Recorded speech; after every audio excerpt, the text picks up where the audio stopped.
Git repozitoriyada ma'lum bir narsalarni orqaga qaytarishga to'g'ri keladi va shu payt git reset ishlatiladi. Git resetni 3 ta yo'li bor. Ya'ni birinchisi hard, ikkinchisi soft, uchinchisi mixed. Defaultda mixed ishlatiladi va reset qilyap turganda shuni qanaqa bir-biridan farqi borligini hozir bitta ko'ramiz. Ya'ni bu rasmga qaraydigan bo'lsak, qisqacha bu yerda commentlardan tushgan oddiy git flow va shu yerda ikkita branch bor va bizda hotfix branchining ichidagi oxirgi ikkitasi kerak emas va bu qismga qaytarmoqchimiz, bu commitga, shu branchni.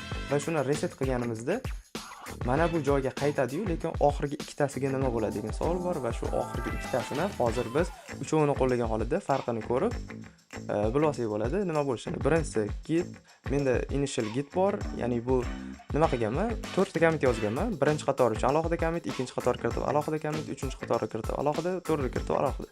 Va bu yerda ko'rishim mumkin git log one line bitta qatorga tushirilgan holatda. Demak, birinchi tekst, ikkinchi qator, uchinchi qator, to'rtinchi qator.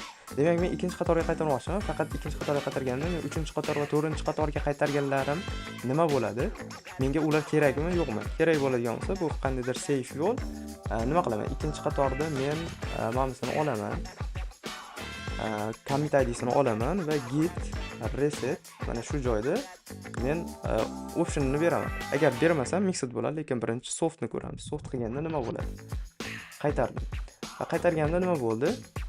Meniki mana bu joyda, mana bu oxirgi emasda bu yoqqa qaytardi, lekin oxirdagi mana bu yerda ikkita qolganini o'zgarishlarini menga bitta qilib ikkovini yig'ib stagedga tashlab berdi. Ya'ni ikkita bizda workspace bor, ya'ni birinchisi working, ikkinchisi staged. Ya'ni ishlayib turgan va staged bor. Stagedga tashlab beradi. Bu biz kerakli joyini misol uchun o'zgartirib olishimiz mumkin. Mana bunday qilish mumkin. Ya'ni ikkita emasda bitta. Xo'p, lekin o'ylab qarasak bu menga kerak emas. Buni shunchaki discard qilaman o'zgarishini. Bunda original o'zgarishi kerak emas. Menga discard bo'ldi. Yoki men bu yerga o'zgartirishim mumkin edi.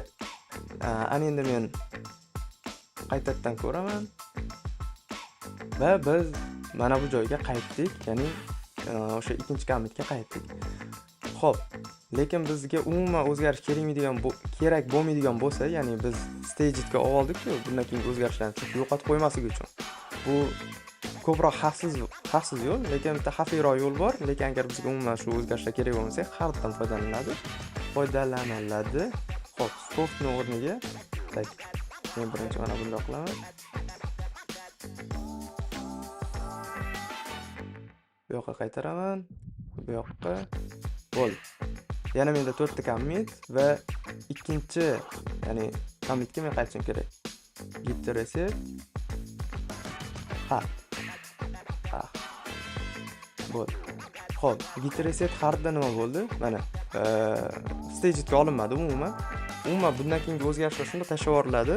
Shunda commit u yog'i chopiladi, faqat ana shu commitga qaytarib qo'yiladi. Bu o'zgarishlarni yo'qotib qo'yish ehtimoli bor. Nimagaki, yo'qotib qo'yish misol uchun 1-2 soat ichida qaytarib ola olasiz, 30 kungacha qaytarib olasiz. 30 kundan keyin 30 kun 90 kun orasida yo'qolib ketadi bular. Qayoqdan yo'qolib ketadi?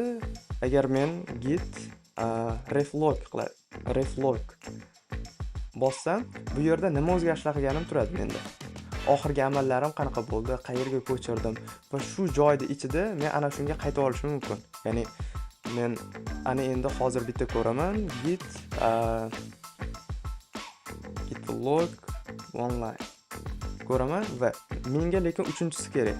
Uchinchisi kerakmi? Lekin men buni reset qilib olgan joyimga qaytib, yana to'rtalikni olib, anaqa qilib olishim mumkin, ya'ni olishim mumkin bo'ladi. Endi mixedda nima farqi bor deydigan bo'lsak, hop. Endi mixedda nima farqi bor? Men aytaylik, yana ikkinchi commitga qaytmoqchiman.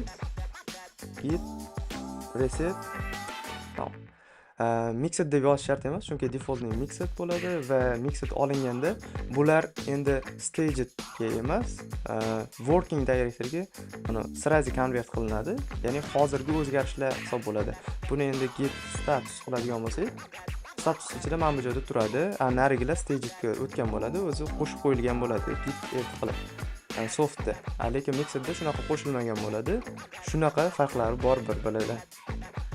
Xo'p, shunaqa endi staged bilan working, branch va headlar haqida keyingi videolarda gaplashib o'tamiz. Navoqda agar savollar bo'lsa bemalol pastga yozishingiz mumkin. Rahmat, salomat bo'linglar.